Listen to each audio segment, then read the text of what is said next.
ada kalimat yang kemarin juga saya sampaikan di kajian di SK. Ada kalimatnya cucunya Sa'ad bin Abi Waqqas, ada kalimatnya cucunya Ali bin Abi Thalib, bahwa Quran itu, ini tema Quran ini, Quran itu sejajar dengan sejarah.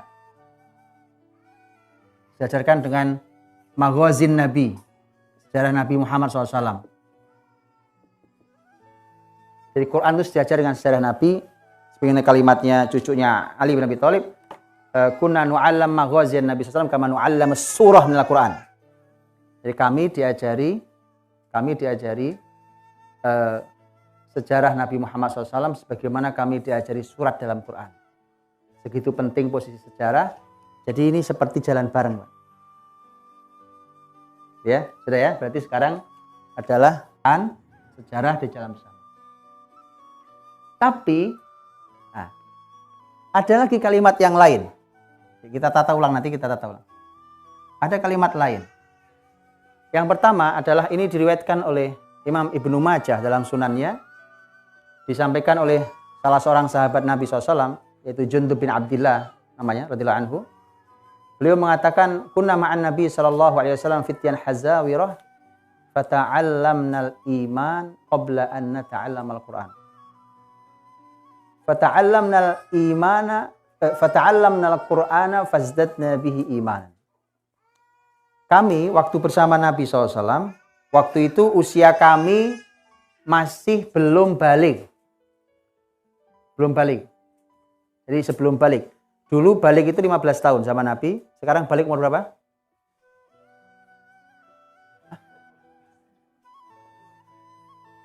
Kecepatan sekarang ya.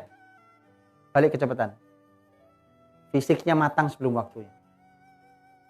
Dugaan saya, wallahu alam. Ini dugaan saya, wallahu alam. Kalau zaman kembali membaik, maka usia balik mereka akan kembali ke 15.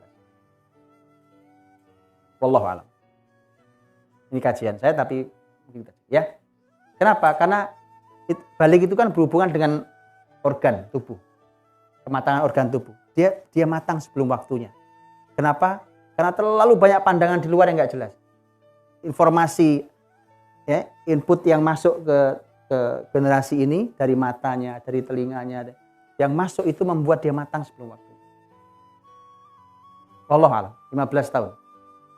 Oke, manapun. Jadi kata sahabat tadi, kami sebelum balik diajari oleh Nabi iman, diajari ilmu iman sebelum ilmu Quran. Nah, ini apalagi nih?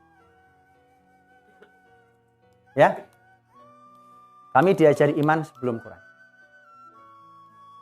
Jadi kalau mau nah, ini kalimat sahabat. Kemudian kami belajar Quran. Dengan belajar Quran itu bertambahlah iman kami. Karena teman-teman dari kalimat inilah kita bisa melihat hari ini bahkan orang bisa menganggap dirinya doktor tafsir tapi tersesat jalan. Sekarang antum tahu sebabnya? Sahabat dulu belajar iman sebelum Quran, begitu masuk ke Quran imannya nambah. Setiap belajar ayat iman nambah, belajar ayat iman nambah. Kalau orang sudah pakar bidang tafsir tapi kemudian kok tersesat jalan, maka mesti ada yang salah di sini. Itu satu, nanti kita tata ulang dengan ayat. Kemudian yang kedua adalah kalimat para ulama. Para ulama dengan menyimpulkan semua yang di peradaban Islam, yang di pendidikan Islam ini, mereka mengatakan ada pembahasan namanya al-adab qabla al-ilm. Belajarlah adab dulu sebelum belajar ilmu.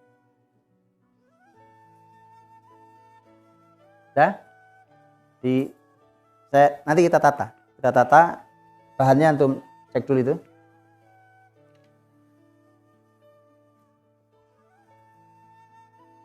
Paham ya? Yuk.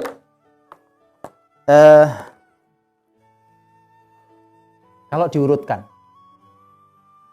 gimana urutannya? Apa dulu yang harus dipelajari? Adab. Terus gimana? Gimana urutannya? Gimana urutannya? Gimana?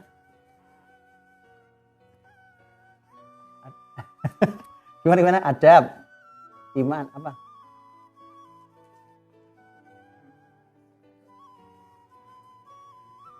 Kan udah nih. Ini kan muter-muternya ini sudah datanya. Kita simpulkan supaya nanti menjadi kurikulum. Karena masih ada PR-nya nanti. Maksudnya iman tuh apa sih, Pak? Maksudnya adab tuh gimana ceritanya? Terus gimana menanamkannya kan gitu. Itu PR lagi nanti. Ini dulu, simpulkan dulu. Coba gimana? Gimana teman?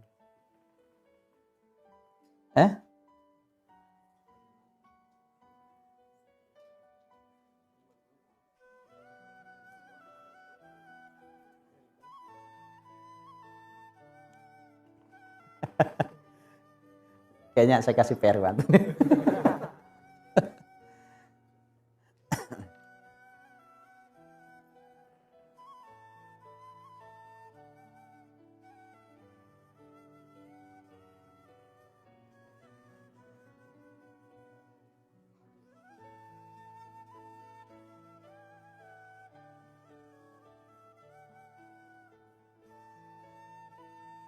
Gimana? Sudah? Baik, teman-teman ya. Ternyata yang ditanam nanti semua urutannya dirapikan ayat. Ya.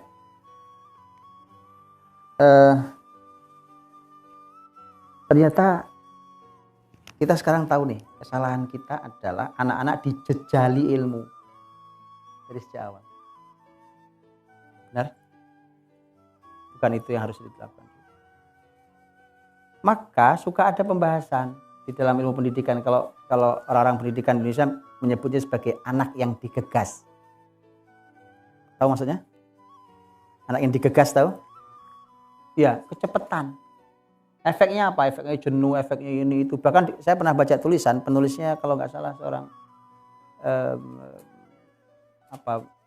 kalau nggak salah di Kementerian Pendidikan Indonesia.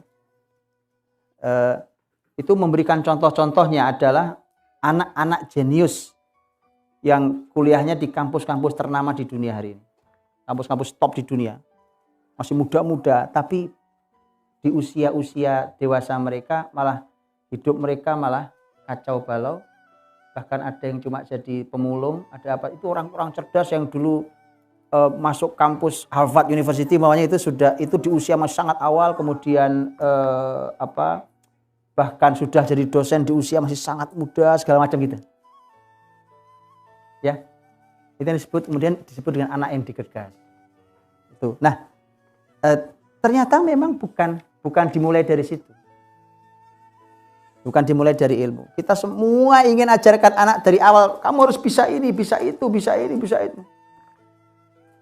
Apa yang dimulai dari Islam? Adab, iman. Oke. Naik sedikit Quran, sejajar dengan sejarah. Betul? Gitu ya? Boleh ditata ya. Saya tata sedikit ini.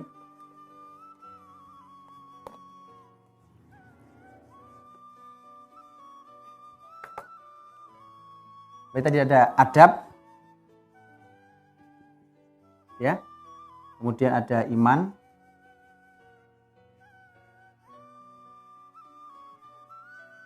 nah sedikit ada Al-Quran,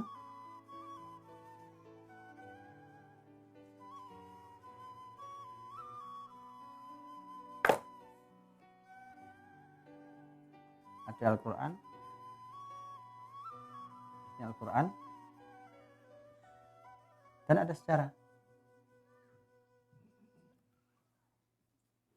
Betul? Jangan nanya dulu, Pak belajar itu fisika di mana, Pak? Belajar nanti sabar dikit ya. Belum masih mulai. Oke, karena ini juga masih harus dipertanyakan, ini belajarnya bagaimana ini? Ini belajarnya bagaimana? Terus ini maunya apa? Di sini ada bisa cerita. Ini gimana ceritanya, gitu ya?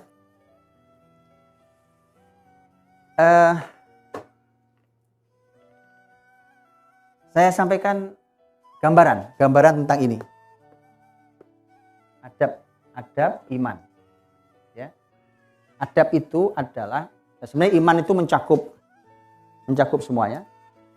Baik kita dengan Allah, kita dengan sama makhluk. Adab itu adab itu memang juga sebenarnya untuk segala hal. Cuma yang disebut adab seringkali adalah kita sesama kita. Kita dan sesama kita. Ya. Muamalah.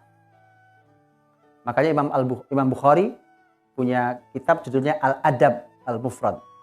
Al-Adabul Mufrad itu isinya adalah bagaimana kita bersikap dengan sesama kita. Itu satu buku sendiri.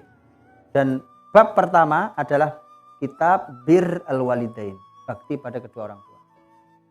Jadi dari semua manusia yang paling berhak untuk mendapatkan kebaikan kita sebelum orang lain adalah orang tua kita. Gitu ya. Nah, di sini teman-teman, ini bukan teori. Al-Ghazali rahimahullah menyampaikan, beliau mengkritik tentang pengajaran akidah versi filsafat tadi itu. Tahu nggak ngajar akidah gaya filsafat? Gimana caranya? Filsafat itu kan muter-muter di otak aja kan. Muter dipakai logika ini sambung ke sini dengan logika. Akidah itu di sini. Keyakinan. Akidah itu keyakinan. Jadi keyakinan itu artinya orang awam saja, Arab Badui saja yang tidak mengerti ilmu apa-apa itu bisa punya keyakinan itu. Paham ya? Kalau filsafat, yo nggak ngerti Arab Badui. Arab Badui ngerti filsafat, susah lah muter-muter itu. Tapi dia punya keyakinan. Begitu dia dengar, dia paham, tumbuh keyakinan. Itu iman. Nah, keyakinan ini kalau dia iman, maka dia harus terbukti di aplikasinya dalam kehidupan hari-hari.